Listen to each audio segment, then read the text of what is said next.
This week on Myths and Legends, we'll start at the very beginning of the Arthurian legends, way before Arthur himself was born. You'll see that, in order to get people to like you, it's somehow a bad idea to hire armed thugs to keep them from saying anything bad about you. Also, England learns for the very first time that Germanic seafaring warriors who worship a variation of Odin really don't respect the sanctity of monasteries. In the Creature of the Week, you'll see that even if you threaten to kidnap children in the dead of night, it's hard to be taken seriously if you and your friends take adorable hunting trips with tiny horses and even tinier rainbow-colored hounds.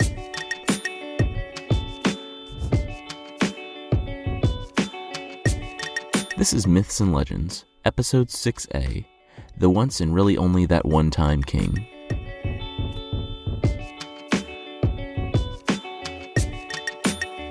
This is a podcast where I tell the stories that have shaped cultures throughout history.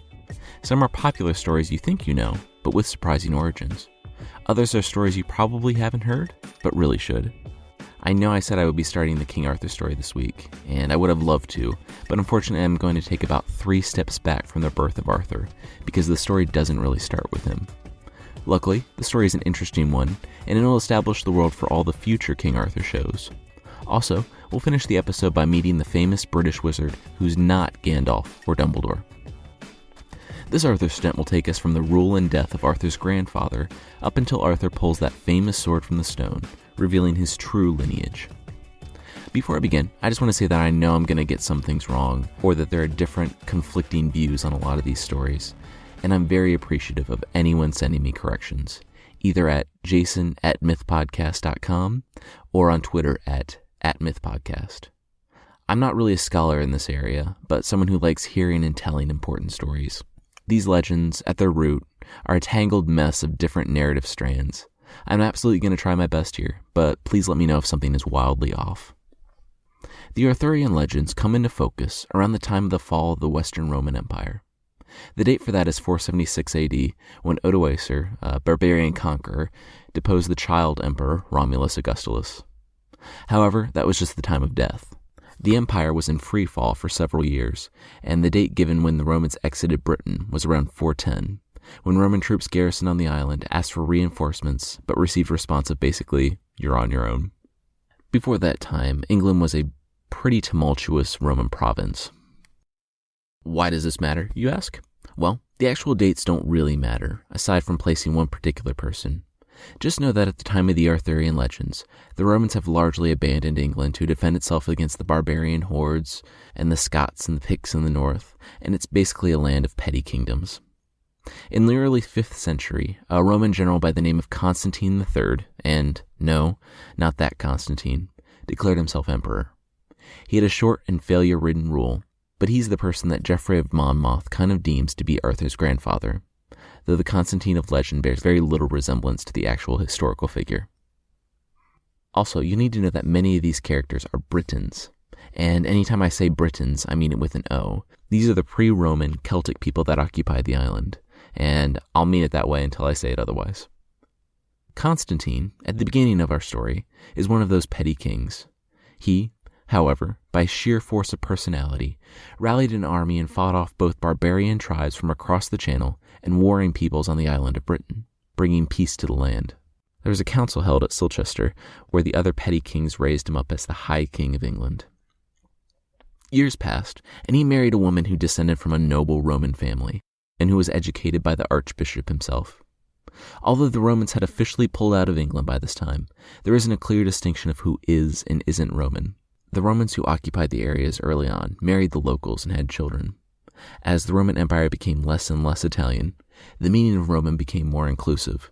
So, yes, even though the Roman legions had officially left, there were still Romans who had been stationed there and made the island their home. Constantine had 3 sons by this woman, and they were named Constans, Aurelius Ambrosius, and Uther Pendragon, with Constans being significantly older than the other 2. And yes, Uther Pendragon is Arthur's father. Constans reached his teenage years, and his father ordered that he should go to the Church of Amphibius in Winchester and become a monk. The boy was angry. His father was essentially saying that, even though he was next in line, he would never be the High King, because it would be a great shame to Constans and an affront to the church if his father was to ever pluck him from the order. Constance reluctantly agreed, though, and got in the habit of becoming a monk, and that's the first and last habit pun I'll make. For the other two, Constantine arranged for them to have the same tutor as their mother, and they were groomed for the throne. I don't know what he saw or didn't see in Constance, but it's very clear that he intended for the boy to not ever be king. One day, when handling the business of ruling, Constantine received word that someone had an urgent message for him, but the man would not come inside for some reason. The middle-aged king decided to take the opportunity to take a walk. His guards followed. The man was waiting in the orchard, among the grapes. Oh, him. It was a young Pictish man that had come on private recommendation from one of Constantine's earls. Constantine waved the guards off. He trusted the man, and he would enjoy the stroll through the orchard. His hands brushed the soft leaves as he got closer. It was nice to stretch his legs. He was old, and his eyes were not what they used to be, so he couldn't see the sweat on the man's forehead, the intensity of his gaze, or the tremor of his hand, which would hardly leave his side. He did not see these things until it was too late. Something was wrong, and he turned to run. He heard a yell and felt the dagger bite into his back, and only felt a few more of the stabs before the darkness took him. By the time the guards ran out, the king was dead, and the assassin had cleared the wall of the vineyard, disappearing into the forest. No one knew his motive, though that was of little concern. There needed to be a strong monarch, lest things fall once again into chaos. The young Aurelius Ambrosius and Uther Pendragon began to receive correspondences they were too young to read, mind you, from earls and consuls, offering to support the children's bid for the throne. No one had even stopped to consider Constance. Such a thing would be shameful. Enter a character who does not feel any level of shame, the man Vortigern. In some tellings, he is a lead administrator in Constantine's kingdom. In others, he is an earl. In others, he's a consul. Here, he'll be an earl, for simplicity's sake. Upon hearing of Constantine's demise, he made all haste to Amphibalius, and made an arrangement with Constance. That the boy didn't want to enter the order was well known, and the consul could see that he was chafing in the ascetic lifestyle. Constance, even having spent years in a monastery, knew the second most powerful man in the kingdom when he saw him. Vortigern said that Constance's brothers were still toddlers. Constance was the rightful king. He would use his considerable influence to dispose the people and the rulers to get Constance out of the monastery and promote his advancement to king. Constance replied that Vortigern had him get him out of the monastery. All that Constance would need to do is increase Vortigern's territories and responsibilities, which Constance happily agreed to. They rode that night for London. There was no small degree of outrage when the other rulers found that Vortigern had rode to London and, in the absence of the archbishop, performed the coronation himself. Still, a king was a king, and they smelled the weakness on the boy. Before long, London was swarming with petty kings and consuls and earls wishing to advise the boy, and he, having spent the last several years in a monastery, was unprepared for the overwhelming task of ruling a kingdom, or the deviousness of court politics. He gave up his rule completely to his advisors. Chief among his advisors was, you guessed it, Vortigern. Time passed, and the man was king in all but name, having control of the treasury, and placing men loyal to him in the top stations of every city and fort. The name of king is a pretty big difference, and Vortigern became tired of having to kneel to this boy he had put on the throne. He didn't want to be first among equals, as he was with all the other advisors jockeying for power. He wanted the whole world under his feet. He came up with a plan.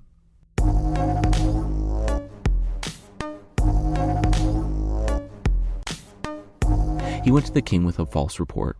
The Picts, a tribal people who lived in what is now present-day Scotland, were recruiting barbarian tribes to invade the kingdom. He advised the king that he keep some Pictish men on his court, not only to gain approval of the people as a whole, but to have spies if he ever needed them. He less asked the king for this, and more told him that this was happening. The king agreed as if he had a choice. Weeks later, 100 Pictish men showed up, and the king accepted them into his household. Vortigern reluctantly agreed to look after the men and see that they had all they needed. And he did that, and way, way more. They were given the best seats at the feasts, amazing gifts, and respect above and beyond what was given to anyone else.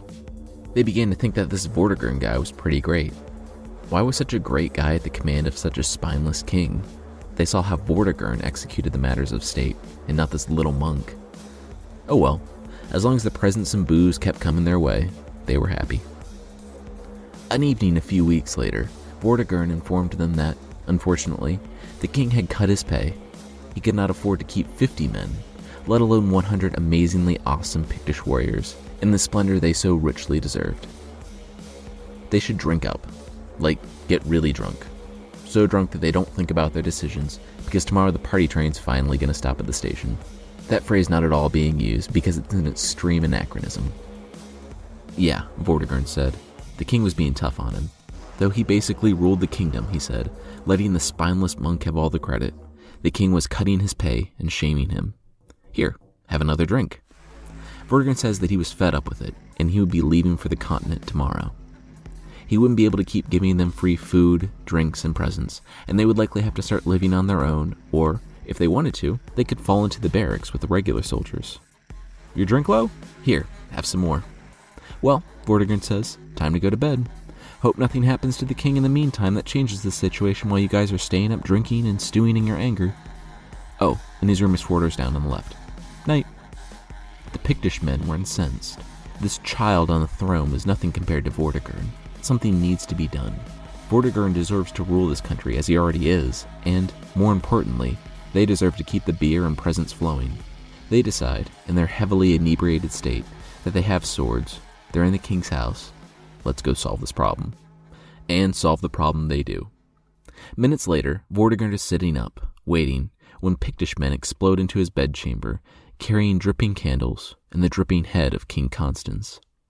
Vortigern puts on a show of weeping and stroking the king's hair for anyone who might be looking, and the Pictish men are confused. Didn't he say the king was causing all their problems? And they're even more confused when the king's guard barges in, swords drawn, and Vortigern screams that they've killed the king. Arrest them. What? What follows is exactly what Vortigern had planned. He orders the Picts executed for killing the king. I can't imagine that they were given a trial or anything, but even if they were, it's not like he told them to kill the king. But they were so far gone that they probably even couldn't remember that much. When others began looking around for the next king, they went to Ambrosius and Uther, but found the boys gone. Whoever had them in their charge was prudent, and fled with the boys across the channel to Lesser Britain, or Brittany, on the continent, out of the reach of Vortigern's knives. This solved some short-term problems for Vortigern, but created some long-term ones.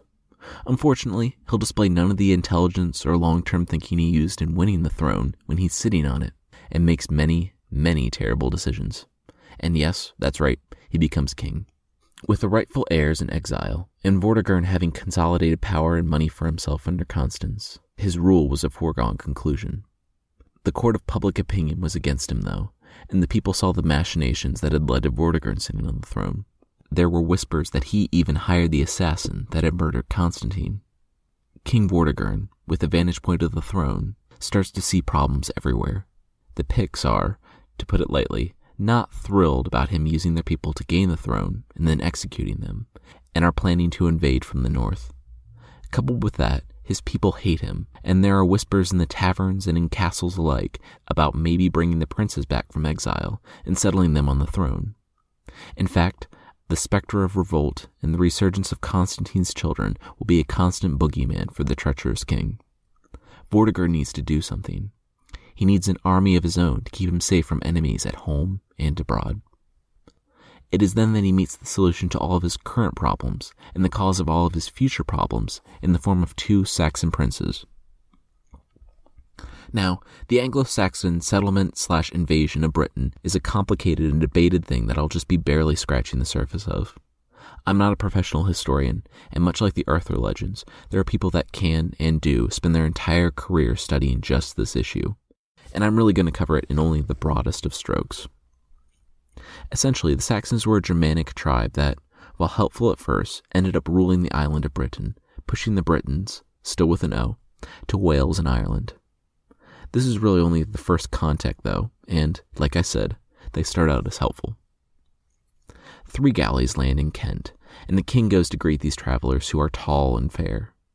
He learns that they come from a land called Saxony. They are led by 2, called Hengist and Horsa. Vortigern learns that they left their land because of overpopulation, and they were pushed out to find a new home. Vortigern says, "Wow, you guys look strong. Want to help me with some attacking armies in the north?" The Saxons make a quick assessment and see that they probably couldn't take London as it is, being that they only have 3 ships full of men, so they offer to help Vortigern in anything he needs and vow to be his subjects. Fast forward to the Picts and the Scots invading from the north, and the Saxons coming to the aid of the Britons and fighting more valiantly than them in every way. They easily rout the invaders. Riding back to London through every hamlet, village, city, and fort, Hengist hears whispers from the people of Vortigern, how this costly war was all his fault for his treachery, how someone needed to do something about this king. Hengist doesn't do what you think, though, and goes to Vortigern and tells him what he's heard. It's obvious Vortigern's people hate him, and it was only a matter of time until everything came crashing down and his earls banded together to put this Ambrosius at the head of an army and beheaded Vortigern. Vortigern says, "Yeah, I know. It's a huge problem, and it's all I think about." Hengist has a solution, though. If Hengist were to bring more of his people over, Vortigern would have a huge army loyal only to him and Hengist, but don't worry about that, he tells the king. The Saxons would keep foreign armies at an arm's length, as well as be a very visible deterrent for seditious talk at home. Vortigern says, "Yeah, that sounds great. The people hate me, so to get them to love me, I'll just settle threatening pagan warriors they see as barbarians in their lands, to essentially hold a sword to their throat and keep them from saying anything bad about me. I'm such a great king." Hengist smiles and sends letters to his friends, chieftains of other people in the same area, the Angles and the Jutes. He says that the land is rich and the people and the king are weak, so they should send all the people they can over. They come over en masse and settle the land. They become a mixed people, eventually going by the name Anglo-Saxons, but I'm just going to stick with Saxon for now, because it's simpler and they're mainly led by Hengist, who's a Saxon. Driving his public image even further into the ground, Vortigern marries the daughter of Hengist in a pagan ceremony, which both conveys to his people that he values the relationship with these foreign occupiers more, as well as places him in sort of a lesser position to Hengist, who is now technically his father-in-law. Keep in mind, too, that the Britons are a Christian people at this point, so to have their king not only accept these pagans who worship Woden, but marry one in a heathen ceremony was absolutely unacceptable. Killing his public image and leaving it in a ditch, he decides to give Hengist the kingdom of Kent as a dowry. The only problem? Well, there was already a governor. No matter, the Saxons could inform him that he was no longer needed, which they interpreted as drive him and his people out of his lands. Hengist goes to Kent and deposes the man in charge, sparking greater outrage among the people, and leads all the nobles to fear their position. If the governor of Kent could have his lands ripped from him, it could happen to any one of them. Oh, and Vortigern had a wife previously, but she died a long time ago, and so he has 3 prior sons, Vortimer, Passant, and Vortigern. I'll try to make it clear who I'm talking about as we go. They side with the Britons in their hate of the Saxons and of their new pagan mom. Hengist begins to lord his new father-in-law status over Vortigern, and the king consented to allow more and more of the men to come from Saxony to settle and rule the lands closer to Hadrian's Wall in the north, to defend the island against the Scots and the Picts. Years passed, and the Britons became wary of the Saxons. It was starting to become difficult to tell who was a pagan and who was a Christian.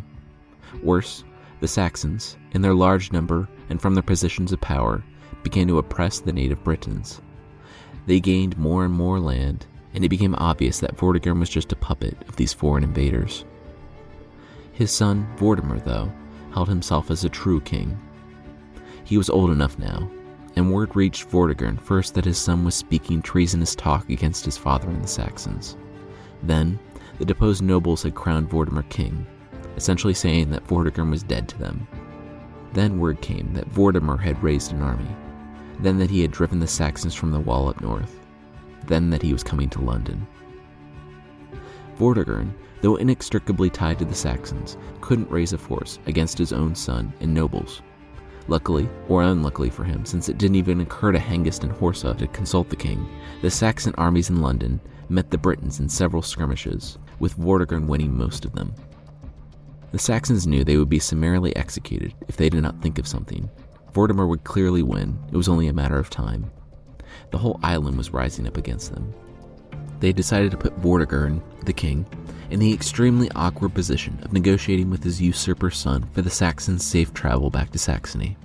It was made all the more awkward when, as father and son were sitting down talking, the Britons learned that it had all been a ruse, and as soon as Vortigern had left, the Saxon armies had taken off across the channel, abandoning their wives and children in Britain.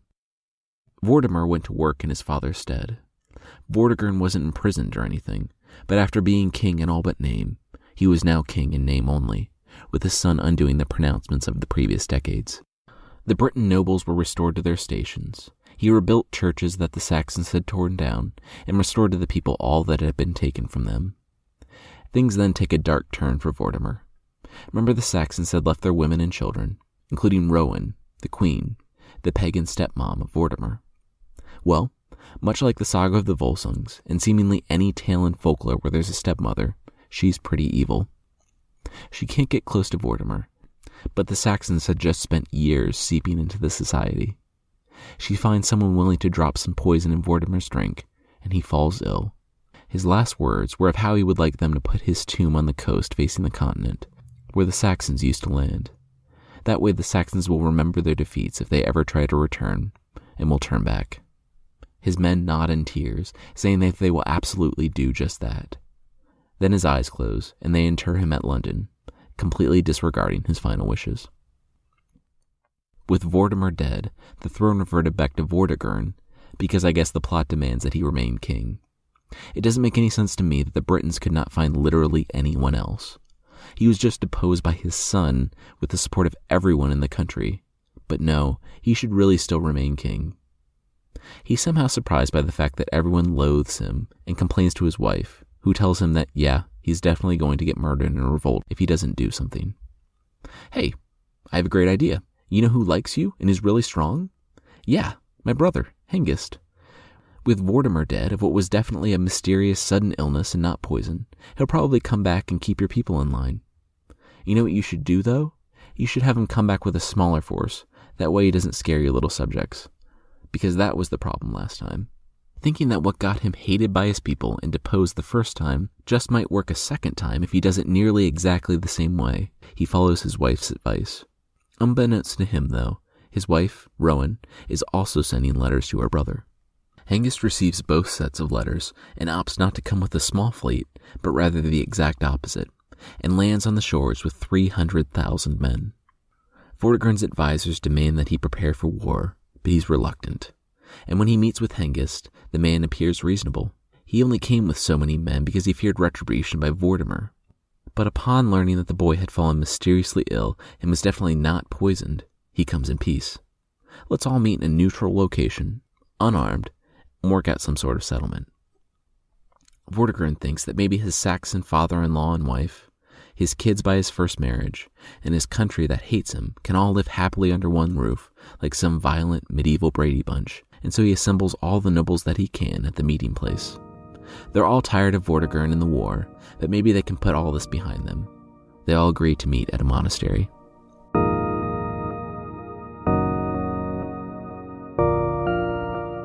Some of the Britons are wary, and many bring attendants with hidden clubs and slings. When they see the Anglo-Saxon leaders are all unarmed and unarmored, they relax and tell the attendants to back off.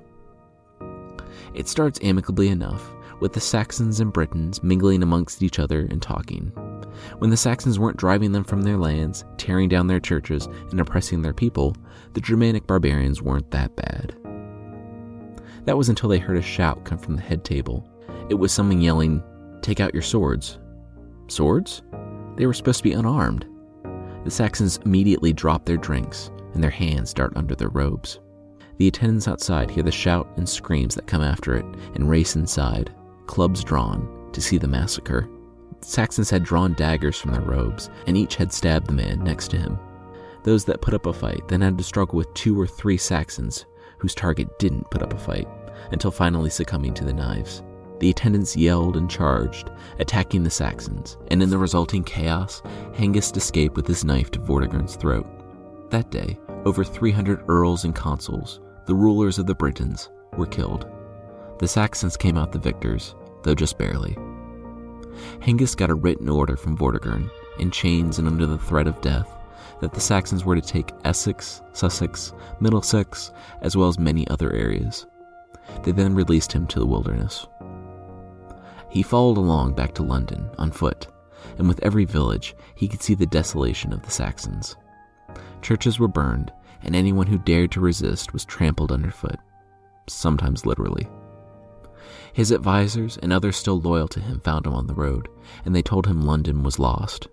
The Saxons had invaded during the peace conference, and only a few of the king's attendants had escaped with their lives. They were going to the west of the island, to Wales, to regroup and plan their next move. They went to the highlands of North Wales, and they attempted to construct a fortress atop a high, cold mountain. But whenever they would try to start the wall, they would find the foundations crumbled the next day. Vortigern consults with magicians and tries all manner of enchantments, but nothing would keep the wall together. He's incensed and goes to the magicians.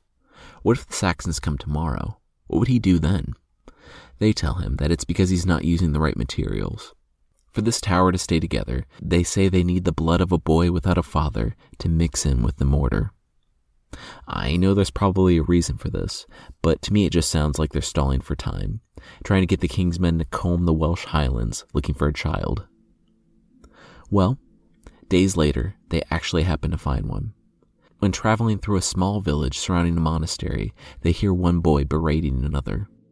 The older boy says that he's descendant from a royal race, and that no one even knows who the father of the other is. This is exactly what they've been looking for, and they tap the shoulder of a bystander. Who is that boy there? The smaller one. The bystander says that everyone knows who that is. He's the grandson of the cursed king of Demetia, and the illegitimate son of one of the nuns in the monastery. His name is Merlin.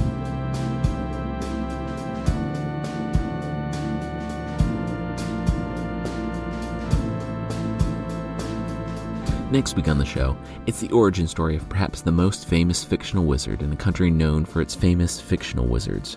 And we'll see this possible son of a demon meet some dragons and put King Vortigern in his place.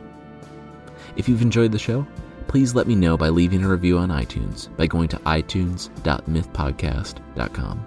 Thanks to The Exquisite Lady, Mikat Creep, and T-Sai for the reviews. And to T-Sai, yes, I will absolutely do the original story of The Little Mermaid.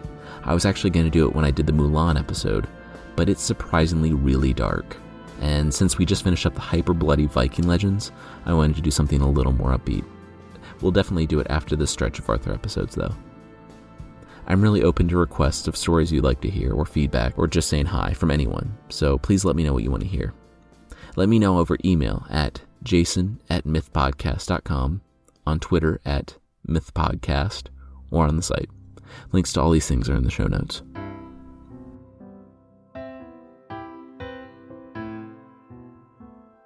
The creature this week is kind of similar to a couple we've seen in the past, but it's interesting enough to warrant its own segment. They are the Mooninger Vegi, I know I'm not pronouncing that correctly, or little people from Gaelic folklore, and they're tiny, 2-foot-tall fairy people. Like many fairies, they're mostly harmless, but they like to get into mischief. That mischief ranges from harmless to very, very harmful, and can include anything from tripping you up, borrowing things and not putting them back in the right place, borrowing things and not putting them back at all, aka stealing, light kidnapping, and murder. They are tiny but have significant magical powers. Like many mythological creatures, they can turn invisible at will and can enthrall you with their music. As mentioned previously, they're fond of kidnapping and like to steal unbaptized babies, especially good-looking ones, and leave changelings, or sickly elf babies if you didn't listen to that episode. I normally like to joke about how you can protect yourself from these things, but this one is pretty dangerous, so don't do it.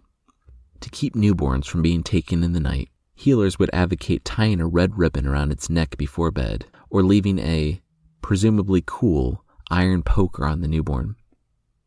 As the father of a baby that was recently a newborn, I can earnestly say that this is a very bad idea and should be done by no one ever.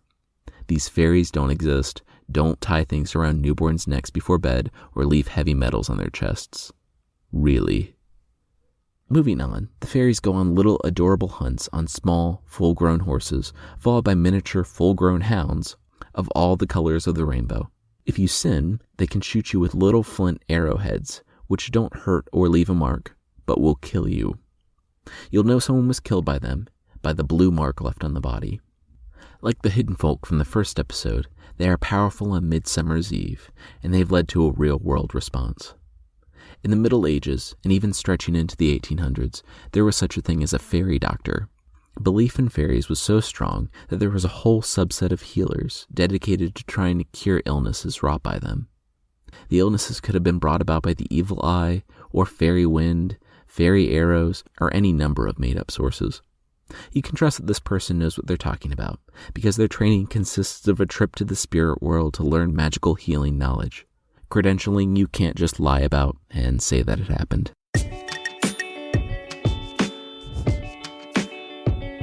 That's it for this week. The theme song is by the band Broke for Free, and the Creature of the Week music is by the venerable Steve Combs. Thanks so much for listening, and I'll see you next time.